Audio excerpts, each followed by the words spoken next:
ముఖ్యమంత్రి రేవంత్ రెడ్డి రైతుల సంక్షేమే ధ్యేయంగా పనిచేస్తున్నారని ఎమ్మెల్యే మాలోతు రామదాస్ నాయక్ అన్నారు. ఖమ్మం జిల్లా వైరా మండలం కేజీ సిరిపురంలో రాష్ట్ర ప్రభుత్వం రైతుల అకౌంట్లో రైతు భరోసా నగదు చెల్లింపు చేసిన సందర్భంగా రైతులతో సంబరాలు జరుపుకున్నారు. CM Revanth Reddy, deputy CM Bhatti Vikramarka, మంత్రులు తుమ్మల, పొంగులేటి చిత్రపటాలకు ఎమ్మెల్యే సారథ్యంలో రైతులు పాలాభిషేకం చేశారు. రైతుల అకౌంట్లోకి నగదు చెల్లింపులు చేసి దేశంలోనే ఆదర్శంగా నిలిచారని ఎమ్మెల్యే అన్నారు. ఈ తప్పుడు ఆలోచన చేయకండి అని మీకు మనవి చెప్తూ ఇందిరమ్మ ఇల్లు కూడా 3500 ఇళ్ళు ఈ నియోజకవర్గాలు ఇచ్చేసాం. 2 నెలల్లో అందరు ఇల్లు కట్టాలి. ఇంకేదైనా పేద ఇది నిరంతర ప్రోగ్రాం. ఇది ఇందిరమ్మ ఇళ్ళ నిర్మాణం ఈ ఒక్కరో తాగిపోయేది కాదు. ఇది నిరంతర ప్రోగ్రాం. మొత్తం 2 సార్లు 3 సార్లు ఇస్తాం ఈ రాష్ట్రంలో. మనం ఈ నియోజకవర్గంలో 3500 ఇచ్చినాం. ఇంకా 1500 ఇళ్ళు వచ్చినాయి. అంటే 5000 ఇళ్ళు. ఇంకా మాకు ఐటీడీ నుంచి కొన్ని ఇళ్ళు వస్తాయి.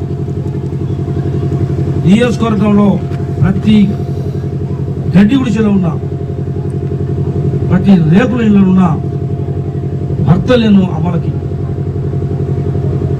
హ్యాండిక్యాప్టెడ్ వాళ్ళకి అందరినీ గుర్తించే కార్యక్రమం నడుస్తూ ఉంది. అందరికి ఇళ్ళు వస్తాయి. ఎవరో కేసీఆర్ మనుషులు మాకు రాలేదు. అసలు సంవత్సరానికి 10 ఇళ్ళు సిరిపురానికి ఇచ్చుంటాయి. ఈ 10 సంవత్సరాలు 100 ఇళ్ళు వచ్చాయి.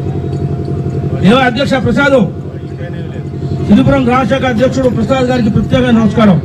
10 సంవత్సరాలు కేసీఆర్ నీకు 10 ఇళ్ళు ఇచ్చుంటే 100 ఇళ్ళు వచ్చాయి. ఇప్పటికి సిరిపురం పెద్ద సిటీ అయిపోయేది.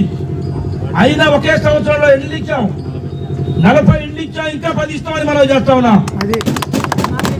ఎక్కడ ఆగాయ బాబు కొద్దిగా వాడిని అడుగుపోయి కేసీఆర్ నేను పడినోండి, నీ డబ్బులు మొత్తం దోచుకోపోయాడు, వాడిని అడుగు పడుకోరా ఇక్కడికి.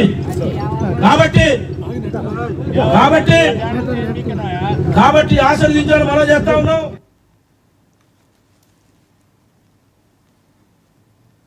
సంగారెడ్డి జిల్లా గుమ్మడిదల మున్సిపల్